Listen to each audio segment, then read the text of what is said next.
সুন্দরবন ঘন জঙ্গলের পাশে এক কাঠুরিয়া বাস করত। সে ছিল অনাথ। তার জীবনের গল্পটা ছিল একেবারে আলাদা। নিজের সততা, অটুট সাহস আর কঠোর পরিশ্রমের জোরে সে হয়ে উঠেছিল এক দুর্বার মানুষ। একদিন প্রতাপ সিং ও তার চাকর সম্রাটকে নিয়ে তার বাড়িতে এসে দাঁড়ালো। কিরে অর্জুন, শুনলাম তোর বানানো মূর্তি নাকি মানুষ খুব পছন্দ করছে, আর সেই মূর্তিগুলো শহরে বিক্রি করে নাকি ভালোই ইনকাম করতেছিস। অর্জুন সেনি হাতুড়ি রেখে দাঁড়িয়ে পড়ল। হ্যাঁ সাহেব, এটা তো শিল্পের কদর করা ভগবানের অশেষ দয়া। কথা বলতে তো ভালোই পারে। শোন, তোর এই জমিটা আমার খুব পছন্দ হয়েছে। আমি এই জায়গায় নিজের একটা ফ্যাক্টরি বানাবো। যা দাম চাইবি নিয়ে এখান থেকে চলে যা। মাফ করবেন সাহেব, এই জমিটা আমার পূর্বপুরুষের অস্তিত্ব। আমার বাবা এখানে শেষ নিঃশ্বাস ত্যাগ করেছিল। এই জমি আমি কোনো মূল্যেই বিক্রি করব না। এই কথা শুনে প্রতাপ সিংয়ের চাকর সম্রাট এগিয়ে এলো। আরে ওই অর্জুন, তুই কি পাগল হয়ে গেছিস নাকি? 2 টাকার অকাত নাই তোর, আর তুই প্রতাপ সিং এর মুখের ওপর কথা বলতেছিস। এর পরিণাম কি হতে পারে ভেবে দেখেছিস? কিন্তু অর্জুন ভয় না পেয়ে গর্জে উঠল। এই সম্রাট, চলে যা এখান থেকে। তোর ধমকিতে কমজোর লোক ভয় পাবে, কিন্তু আমি ভয় পাই না। তুই নিজেকে কি বড় বীর মনে করিস? তোকে তো আজ আমি মেরেই ফেলবো। আরে সম্রাট, নাম তো সম্রাট, কিন্তু আমার এই হাতের একটা পাঁচ ভুল করেও যদি তোর আর তোর মালিকের বুকের মধ্যে পড়ে, তাহলে আমার আর মনে হয় না যে তুই আর এই দুনিয়ার আলো দেখতে পাবি। এই কথা শুনে প্রতাপ সিং আর তার চাকর খুব রেগে যায়। আচ্ছা ঠিক আছে, তুই জমি বিক্রি করবি না ভালো কথা, কিন্তু তুই যে আমাকে অপমান করলি, ধমকি দিলি, তার শাস্তি তোকে ভোগ করতেই হবে। মনে রাখিস, তুই প্রতাপ সিংকে না করেছিস। আমি যখন একবার বলেছি এই জমিটা আমার লাগবে, সেটা টাকা দিয়ে কিনতে না পারলেও ছিনিয়ে নিতে ঠিকই পারবো। তোকে আমি 3 দিন সময় দিলাম। 3 দিনের আগে এখান থেকে কেটে পড়বি, না হলে 4 দিনের দিন থেকে তোর জীবনে অন্ধকার নেমে আসবে। চল সম্রাট। এই কথা বলে প্রতাপ সিং ওখান থেকে চলে গেল। বিকেলের দিকে অর্জুন নদীর ধারে বসে গভীর চিন্তায় ডুবেছিল। ঠিক তখন প্রতাপ সিংয়ের মেয়ে মাধুরী সেখানে আসে। মাধুরী দেখতে যতটা সুন্দরী ছিল, তার থেকে সুন্দর ছিল তার মন। আরে মাধুরী, তুমি হঠাৎ এখানে? কি ব্যাপার, তোমার মন খারাপ কেন? কি হয়েছে তোমার? অর্জুন, আমি সব শুনেছি। আমার বাবা তোমার শেষ সম্বলটুকু ছিনিয়ে নিতে চায়। অর্জুন, তুমি এখান থেকে চলে যাও। আমার বাবা খুব খারাপ মানুষ। তারও জীবন নেওয়া তার কাছে পুতুল খেলার মতো। আমি কাউকে ভয় পাই না মাধুরী।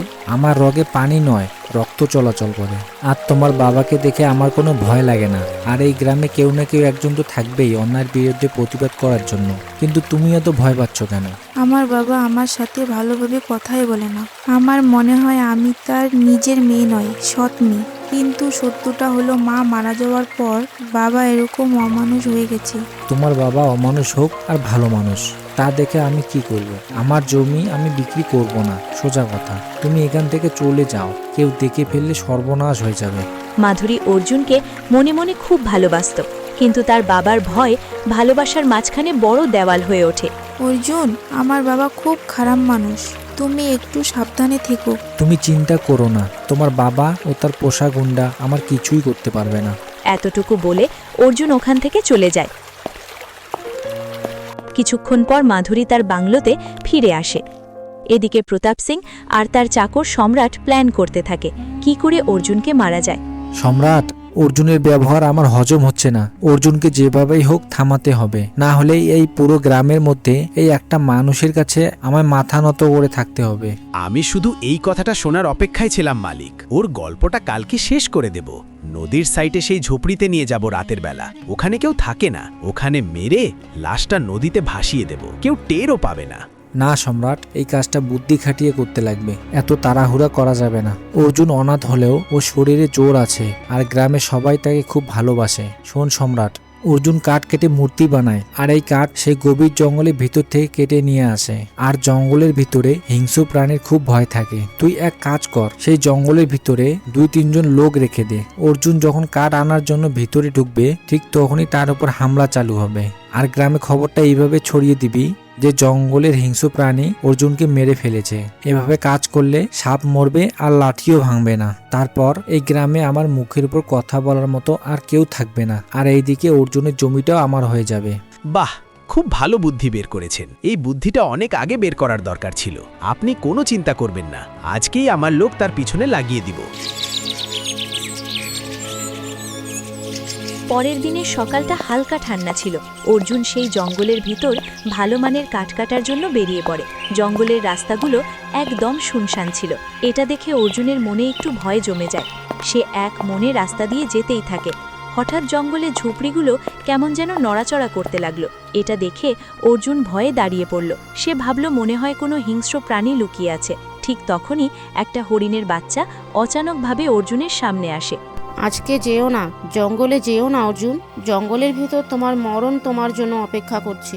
আরে আজব ব্যাপার তো, তুমি একটা হরিণ হয়ে মানুষের মতো কথা বলছো কিভাবে? এটা কি করে সম্ভব? আমার রাস্তা আটকিয়েছো কেন? কে তুমি? আমি কে এটা সময় হলে ঠিকই জানতে পারবে।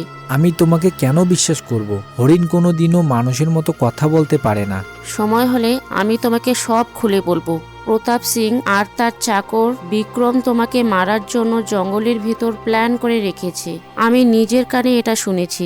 ওরা জঙ্গলের হিংস্র প্রাণীর বাহানায় তোমাকে মেরে ফেলতে চায়। এতটুকু বলে সেই হরিণের বাচ্চাটা জঙ্গলের ভিতর গায়েব হয়ে যায়। অর্জুন কিছুক্ষণ দাঁড়িয়ে থাকে, তারপর ওখান থেকে অন্য কোথাও চলে যায়।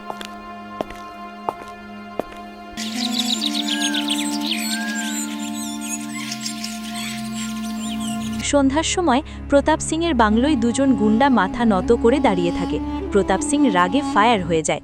আমি কোনো বাহানা শুনতে চাই না।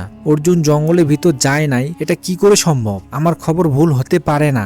বিশ্বাস করুন মালিক, আমরা সারা দিন অপেক্ষা করেছিলাম, কিন্তু অর্জুন জঙ্গলের ভেতর ঢুকে নাই। মালিক, আমি নিজের চোখে দেখেছি অর্জুন হাতে কুড়াল নিয়ে জঙ্গলের দিকে রওনা দিয়েছে। এটা কি করে সম্ভব? অর্জুন কুড়াল নিয়ে জঙ্গলে না গেলে আর কোথায় যাবে? বিশ্বাস করুন, আমরা সত্য কথা বলছি। আমরা তাকে অনেক খুঁজেছি, কিন্তু কোথাও খুঁজে পাই নাই। উল্টো জঙ্গলের হিংস্র প্রাণীর সামনে পড়তে হয়েছে। প্রতাপ সিং কিছুক্ষণ গভীর চিন্তায় ডুবে থাকে। তারপর গুন্ডাগুলোকে চলে যেতে বলে। মালিক, অর্জুন হঠাৎ এভাবে গায়েব হবার কারণ এটাও হতে পারে আমাদের সব প্ল্যান কেউ তার কাছে পৌঁছে দিয়েছে। কি বলছিস? এটা কি করে সম্ভব? এটা তো শুধু তোর আর আমার মধ্যেই ছিল। আর আমরা যখন প্ল্যান করছিলাম তখন মাধুরী বাংলোতে ছিল না। অর্জুনকে কেউ যদি খবরটা দিয়েও থাকে তাহলে সেটা একমাত্র মাধুরী হতে পারে, কিন্তু তখন তো মাধুরী ছিলই না। যেটাই হোক, আমার মনে হয় অর্জুনকে দুনিয়া থেকে সরিয়ে ফেলা এতটা সহজ না যতটা সহজ আমরা ভেবেছিলাম। অর্জুন সারা রাত আর বাড়িতে আসে নাই। অর্জুন শুধু সেই হরিণের কথাটাই ভেবে যাচ্ছিল।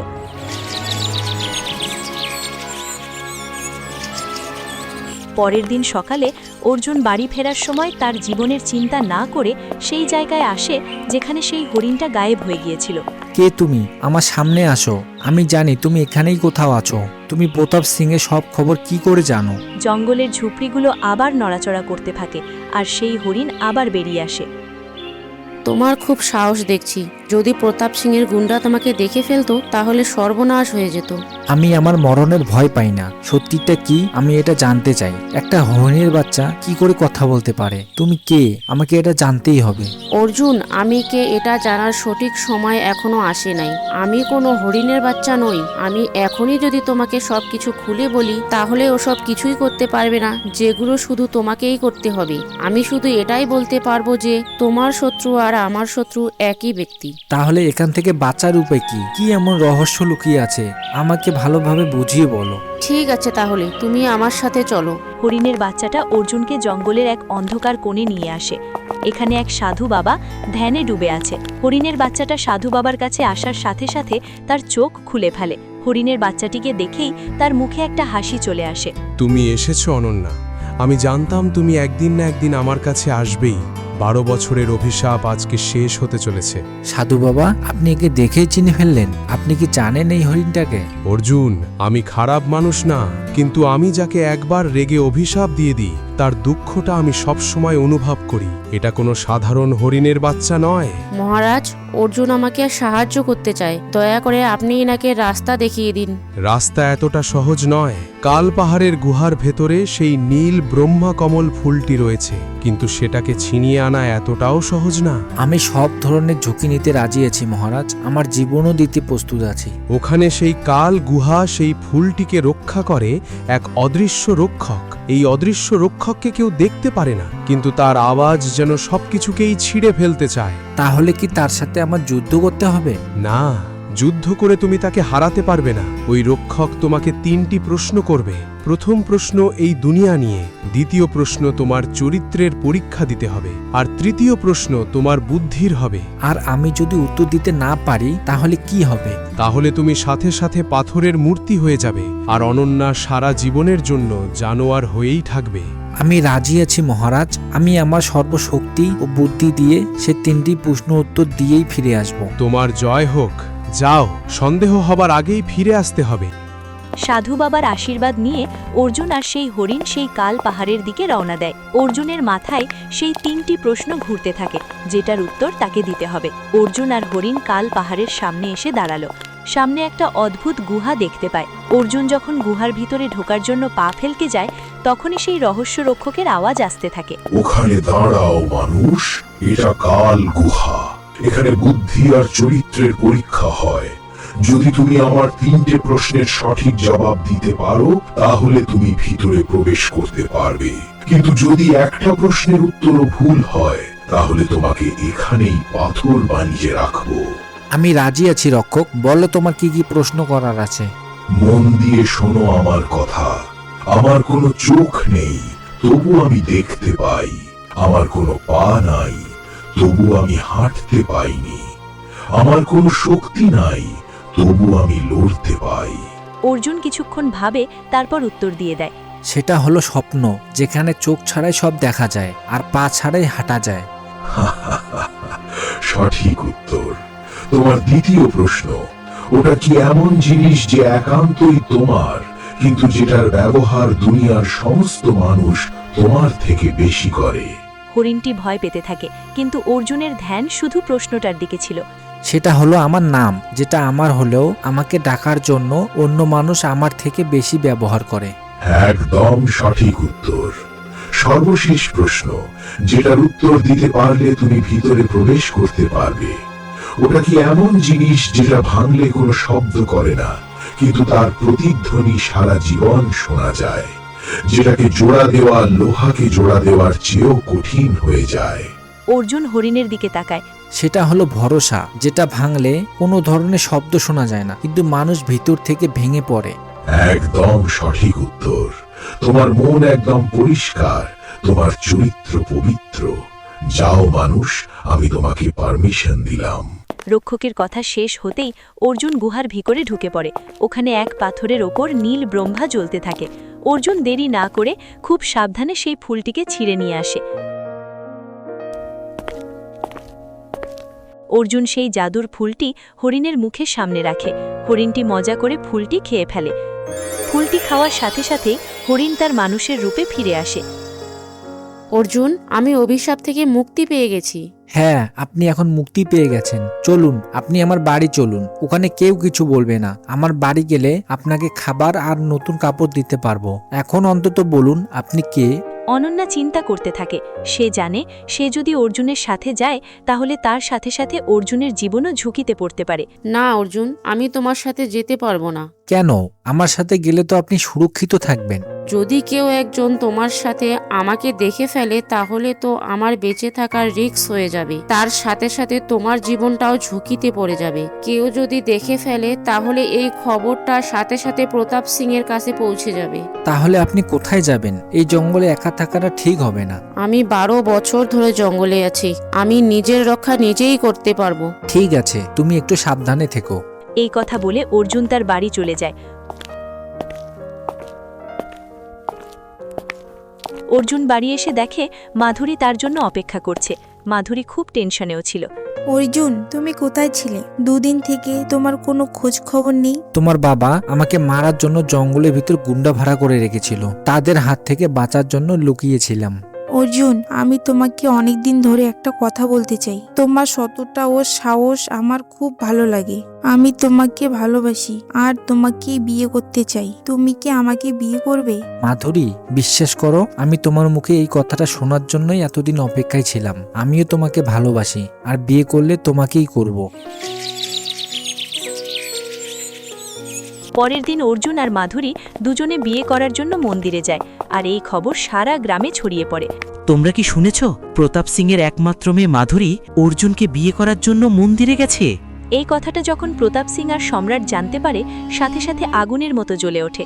এভাবে অবাক হয়ে বসে থাকলে হবে না, তাড়াতাড়ি মন্দিরে যেতে হবে, আর যেমন করেই হোক তাদের বিয়েটা থামাতে হবে। আমি এটা কোনোদিন হতে দেব না। তুমি বিক্রমকে খবর দাও, অর্জুনকে আজ আমি পুরো গ্রামের সামনে হত্যা করব। তাতে যদি আমার ফাঁসি সাজা হয় হবে।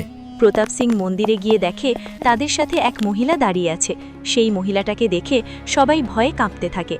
মালিক, এ তো সাক্ষাৎ অনন্যা দেবী। আরে পালাও সবাই। এতটুকু বলে বিক্রম তার দলকে নিয়ে ওখান থেকে পালিয়ে যায়। এটা আমি কি দেখতেছি? তুমি তো 12 বছর আগে নিখোঁজ হয়ে গিয়েছিলে। এসব আমি কি শুনতেছি? আপনি কে? আমাকে সব খুলে বলুন। অর্জুন, আজকে আমি সব সত্যি কথা বলে দিব। আমি এখানে থাকা সব সম্পত্তির মালিক আর মাধুরীর নিজের মা অনন্যা দেবী। কি? মাধুরীর মা? কিন্তু প্রতাপ সিং বলে আপনি তো মরে গিয়েছিলেন, আর প্রতাপ সিং মাধুরীর বাবা হয়। অনন্যার চোখ দিয়ে ঝর্ণার মতো পানি পড়তে থাকে আর অতীতের সব সত্যি কথা বলতে থাকে। অর্জুন, প্রতাপ সিং মাধুরীর নিজের বাবা নয়, বরং প্রতাপ সিং মাধুরীর নিজের চাচা হয়। আমার স্বামী রণবীর সিং এই সম্পত্তির আসল মালিক ছিল। প্রতাপ সিং সম্পত্তির লোভে 12 বছর আগে আমাদের পুজোর বাহানায় জঙ্গলে নিয়ে যায়। জঙ্গলের ভিতর ঢুকে প্রতাপ সিং ধারালো তরবার বের করে আমার স্বামীকে পেছন থেকে হত্যা করে। এটা দেখে আমি আমার মেয়েকে বাঁচানোর জন্য ওখান থেকে পালিয়ে যাই। প্রতাপ তার ধারালো তরবার নিয়ে আমার পেছনে দৌড়াতে থাকে।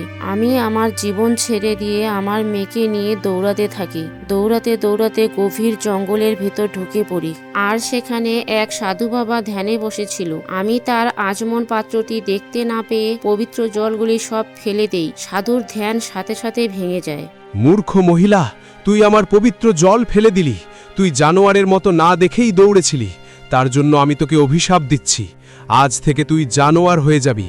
তুই এক হরিণ হয়ে এই জঙ্গলে ছটফট করবি। সাধু বাবা যখন আমাকে অভিশাপ দিল, আমি সাথে সাথে তার পায়ে পড়ি। আমি কান্না করতে করতে সব বলি। আমার দেওর আমার স্বামীকে হত্যা করেছে আর আমাকেও হত্যা করতে চায়। আমার কথা শুনে সাধু বাবার রাগ ঠান্ডা হয়ে যায় আর তার চোখে দয়া চলে আসে। পুত্রী, আমার মুখ দিয়ে অভিশাপ বের হওয়া আর ফিরিয়ে নেওয়া সম্ভব না। তুমি তো হরিণ হয়েই যাবে, কিন্তু আমি তোমার দুঃখ বুঝতে পেরেছি। তার জন্য তোমার সব স্মৃতি আর কথা বলার শক্তি দিব। এই জঙ্গলে কাল পাহাড়ের গুহায় এক নীল ব্রহ্মা ফুল আছে। যদি কোনো মানুষ ওই ফুলটি এনে দেয়, তাহলে তুমি আবার নিজের রূপে ফিরে আসতে পারবে। কি আপনি আমার মা? আমি ভেবেছিলাম এই দুনিয়ায় আমার আপন বলতে কেউ নেই। হ্যাঁ বেটি, আমি তোমার মা। ওই লোকটা তোমাকে মিথ্যা কথা বলেছে। আমি আবার ফিরে এসেছি, আর কোনো চিন্তা নেই। বাস, অনেক হয়েছে নাটক। সম্রাট, তুই দাঁড়িয়ে কি দেখতেছিস? মেরে ফেল সবাইকে। এই মহিলা মনে হচ্ছে কোনো ভূত, অনন্যার রূপ ধারণ করে এসেছে। যা, শেষ করে ফেল এদেরকে। খবরদার সম্রাট, মায়ের দিকে এক পায়ে গবি না। তোরা দুজনে খেলাটা শুরু করেছিলি, শেষটা আমি করব। এই লড়াইয়ে আমি শুধু জিতবো না, তোদের অহংকারও ভাঙবো। অর্জুন এগিয়ে এসে সম্রাটের পেটে এক জোরে লাথি মারে। গ্রামবাসীরা বছরের পর বছর প্রতাপ সিংয়ের জুলুম সহ্য করছিল। এখন তাদের মধ্যেও সাহস এসে যায়। মারো এই শয়তানকে, ইনি আমাদের জমি অন্যায়ভাবে কেড়ে নিয়েছে। বলতে বলতে পুরো গ্রামের মানুষ সম্রাট ও প্রতাপ সিংয়ের উপর ঝাঁপিয়ে পড়ে। কেউ লাথি, কেউ ঘুষি আর কেউ জুতো দিয়ে তাদের সাপ সাবান ছাড়াই ধুয়ে পরিষ্কার করে দেয়। আরে মেরে ফেললো রে, বাঁচাও। অর্জুন বেটা আমার, মাধুরী বেটি, থামাও এদের। এদের এমন করে মেরে ফেলে কোনো লাভ নেই। এভাবে মারলে তাদের সাজাটা খুব কম হবে। এদের পুলিশে দিতে হবে, সারা জীবন জেলখানায় পচাতে হবে, যেখানে এরা প্রতিটা সময় বাপকে মনে করতে থাকবে। পুলিশ এসে প্রতাপ আর সম্রাটকে ধাক্কা দিতে দিতে নিয়ে যায়। অনন্যার খুশিতে চোখে জল এসে যায়। তারপর মাধুরীর হাত অর্জুনের হাতে তুলে দেয়। এক অনাথ কাঠুরিয়া তার পরিবার ফিরে পায়, আর এক বেটি খুঁজে পায় তার হারানো মাকে। হ্যালো বন্ধুরা, আমাদের ভিডিওগুলো যদি আপনাদেরকে ভালো লেগে থাকে তাহলে লাইক সাবস্ক্রাইব করে দিবেন।